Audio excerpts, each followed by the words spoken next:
Should I Do you want sit down? to present here?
Appreciate it. Thank you.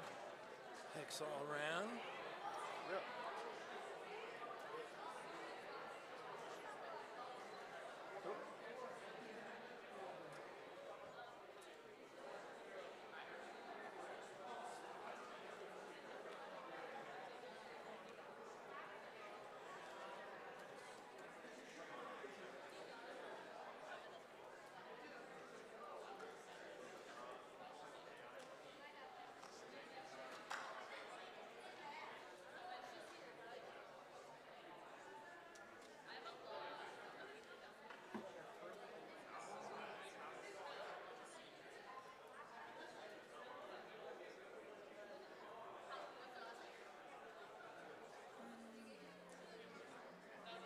One more thing, one more question. Do you just want to use the podium mic, or do you want to use the helmet? It's completely up to you. So I'm basically just gonna do like my presentation up here, whatever. Yeah. And then I'm gonna go over there with the clicker. I'm gonna click through the slides, be like me building it and stuff, and then present, like show that. And then after that, I'm just gonna.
All right, everybody, we're almost ready to begin.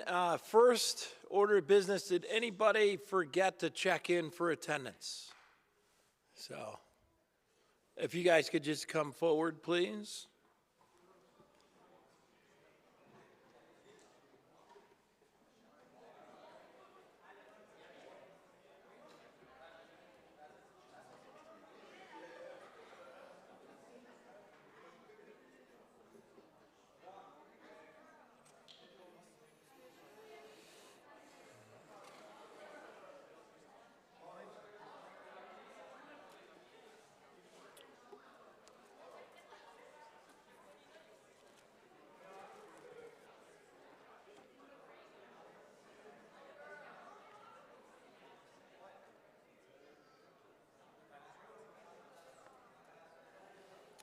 So you have 15 minutes, right, that you said you're going to present for?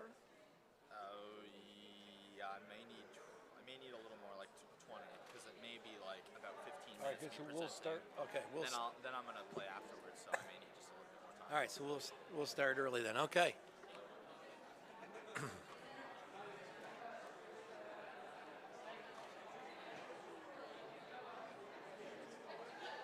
We're good. All right, everybody. Please get your seats. Okay. First thing, I see some phones out. Rule number 1, when being a good audience member, silence your phones, put them away. I would appreciate that. Rule number 2, the doors in Fuller Hall make a lot of noise. So we will have a few minutes between presenters. So do not get up, go out the door and back in. See, they make a lot of noise. Stay seated until we're between presenters if you need to use the restroom. So the next thing and the last thing, I'll remind you that Mr. Lenzini reminded you this morning. Our first 2 sessions, what we found out, the questions from peers really allowed your colleagues to shine because they're really just presenting a highlight of their work. They know a lot more, and we found that out in a big way this morning when students were asking excellent questions, allowing their colleagues to shine. So please be ready to ask some good questions. So without further ado, please give a warm welcome to James Linnick.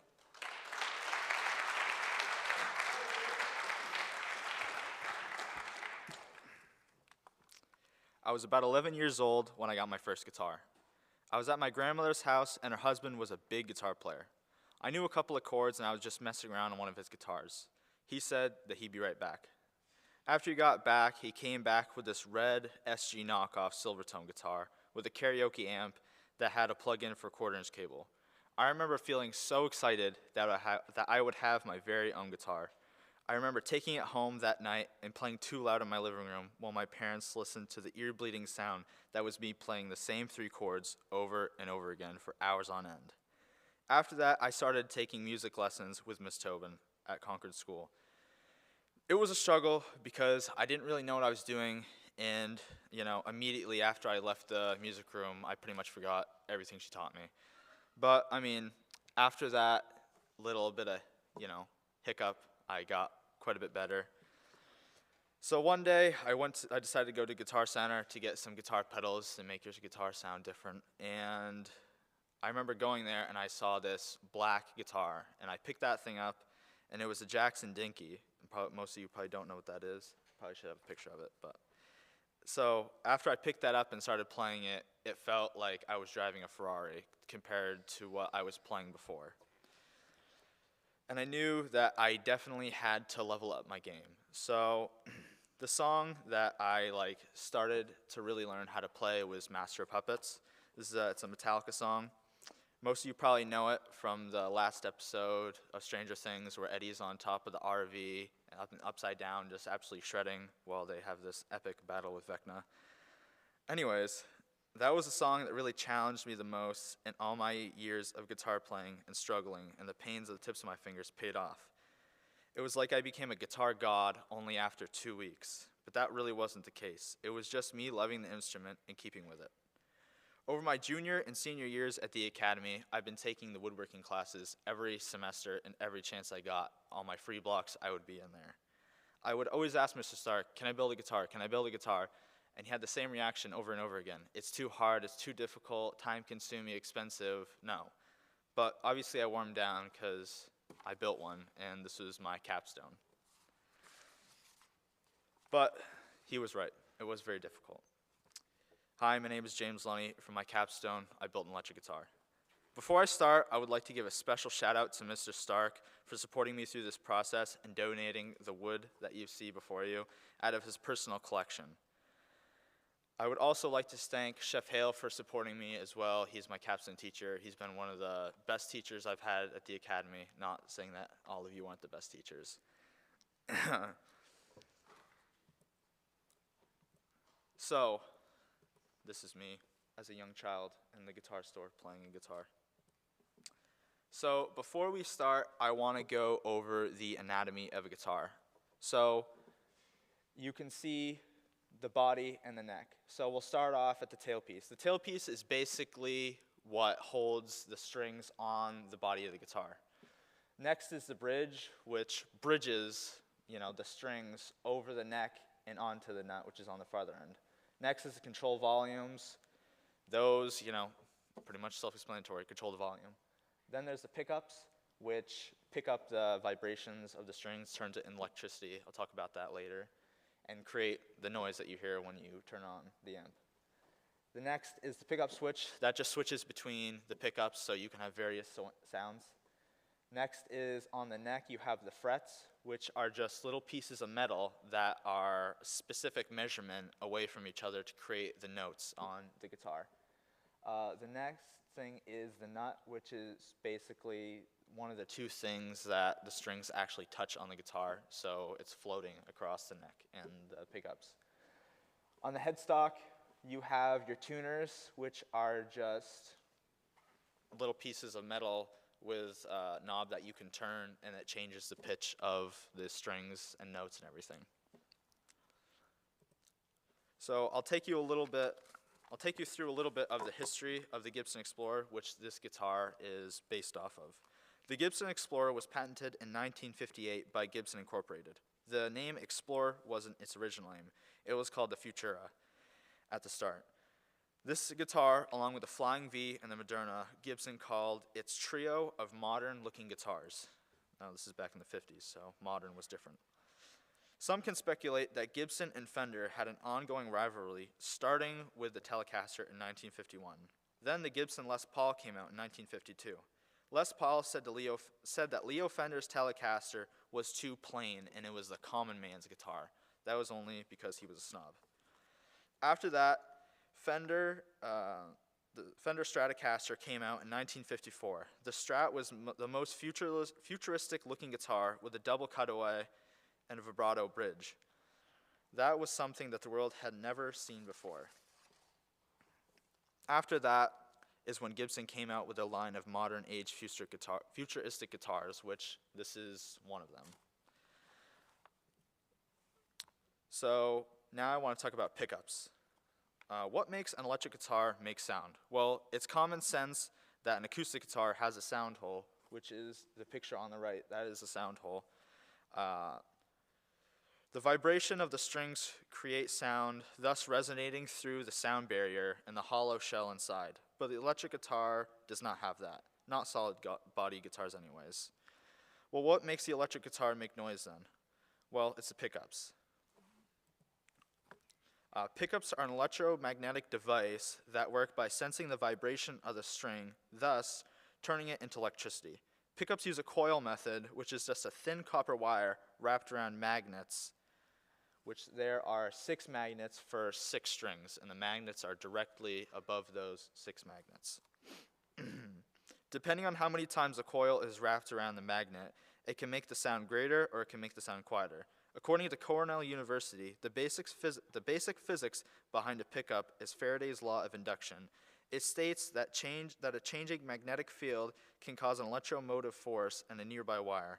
An electromotive force will be created as long as the wire is not parallel to the direction of the changing magnetic field. If the wire is a closed current or loop, the current will flow. So now I want to talk about tone woods. Well, what is a tone wood? Tone wood can be described as the tonal properties that specific types of wood species possess that make them good candidates for woodwind and stringed instruments. I chose ribbon sapele mahogany, figured silver maple, and figured bacote. The mahogany body gives the guitar a nice, warm, rich tone, while the maple neck gives it a snappy, bright tone. Those two combinations are very popular in the guitar building world. Bacote is a very popular choice for tone woods, but is not used in commercially manufactured guitar due to its rarity and density. It is more in custom order guitars by private small guitar companies. So the main reason I chose to build a guitar of this style is because the frontman and rhythm guitar player from Metallica, James Hetfield, he plays this guitar, And like growing up listening to Metallica and like all those old metal bands and rock bands and stuff like that, it really like inspired me to like continue doing like what I love, which is like playing guitar. And like I remember staying over at my friend's house and we'd just stay up pretty much all night listening to that type of music, playing on his big amp in his house and stuff. So that really just inspired me, and like the musicianship and songwriting in their music is just like incredible. So now I'm going to take you through the steps that I took at the wood shop to make this guitar. One of these mics on. Okay, I guess I'm just going to stay here then. So this was the first step. I had the lumber. I cut it down to fit the shape of the guitar. Cutting and routing the body shape. I just took the template, put it on the wood, went to the bandsaw, cut it out, and used a flush cut bit on the router so I could route out the perfect shape. This is me routing the pickup and neck cavities. I routed all of that according to the template, so it was basically like CNC, which is like, a machine that does it perfectly.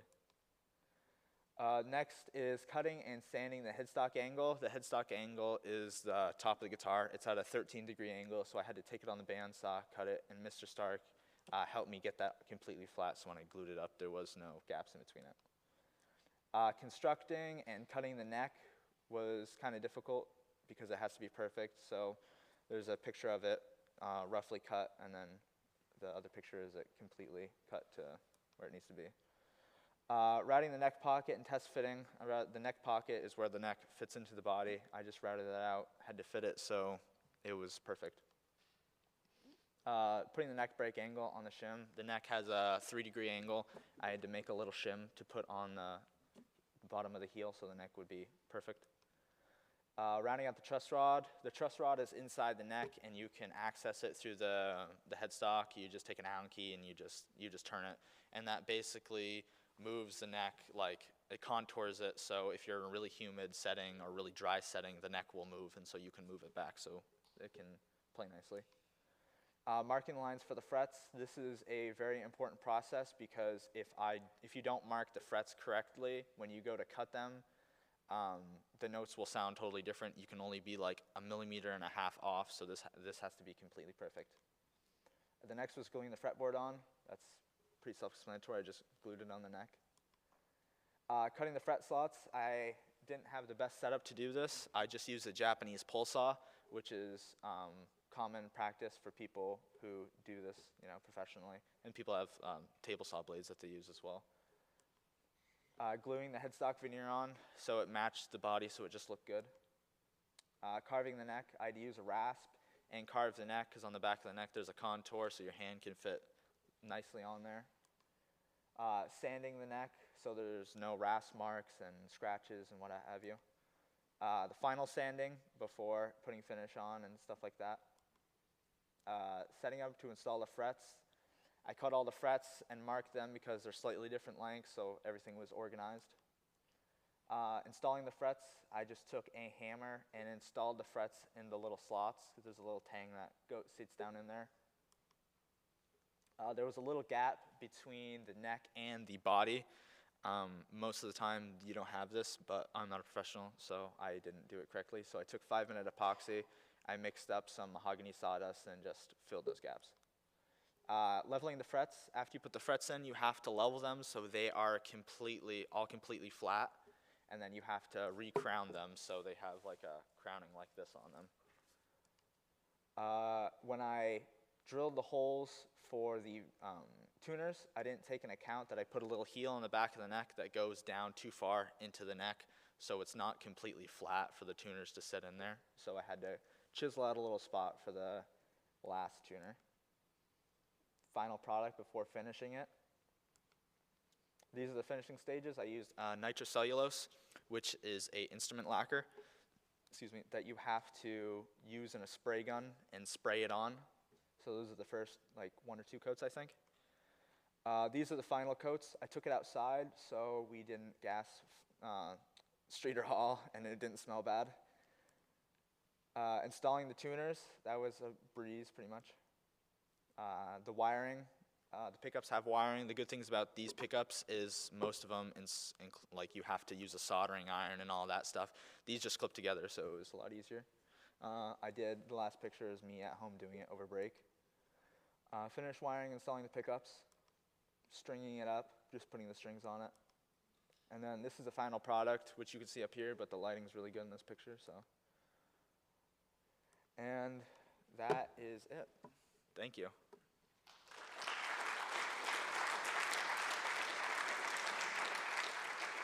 Now, I do plan on playing this. Do I have time for questions? I'll play it first.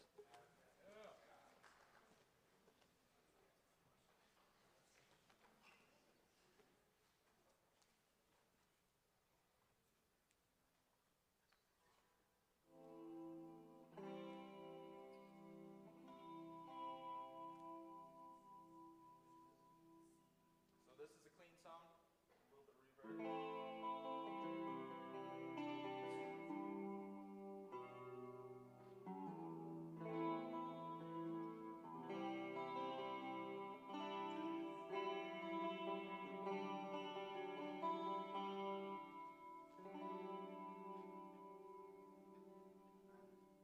Play it loud now.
Okay. Now we have a chance for you guys to ask questions. How do you feel about the quality of your guitar compared with the guitars that you have played in the past? I think the quality of this is a lot better than I thought it was going to be. I'm not a professional, luthier, guitar maker, so I think that the quality of the first instrument I've ever produced is very good. I talked to a local luthier about refretting my guitar so it plays even better, and he said that, it's expensive, but I think it'd be worth it. But yeah, I think it's pretty good, honestly. You mentioned briefly that you didn't use a CNC router. Was there any specific reason you chose not to? Because I believe there's one in the makerspace, actually. So I didn't choose to do this because the whole premise of this was like handmade, completely custom and everything. And I think, the CNC machine part of it kind of takes away from the characteristics and the imperfections that you get when you make something by hand.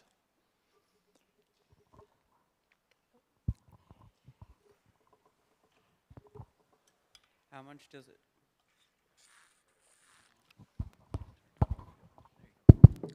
Is it? How much does it weigh? And if you could change anything about it, what would it be?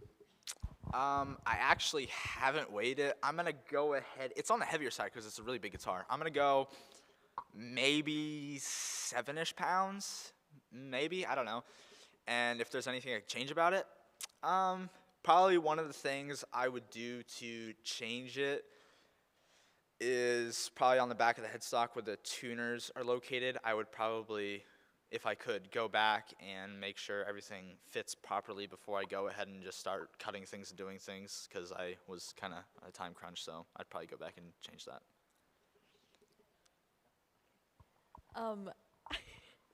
How does that guitar compare to the other one that you had? Like the one that you said was like a Ferrari? Well, this is obviously handmade. It's one of some of the nicest woods that you can buy. The other one was probably made. The other one was probably made with some, like, I don't know, cheaper wood in a big manufacturer. Did it. So it's not really like the best, but it was better than what I had. Any other questions? I can speak up. I don't have a question for you, but I have to say this. That's amazing. Thank you. You've done terrific work. Thank you.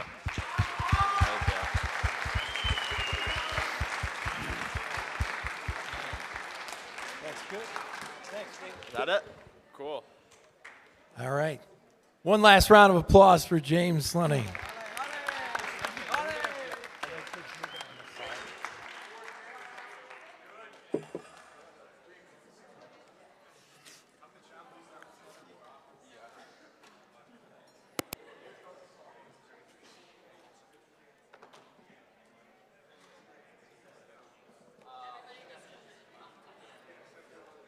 Huh? That's fine.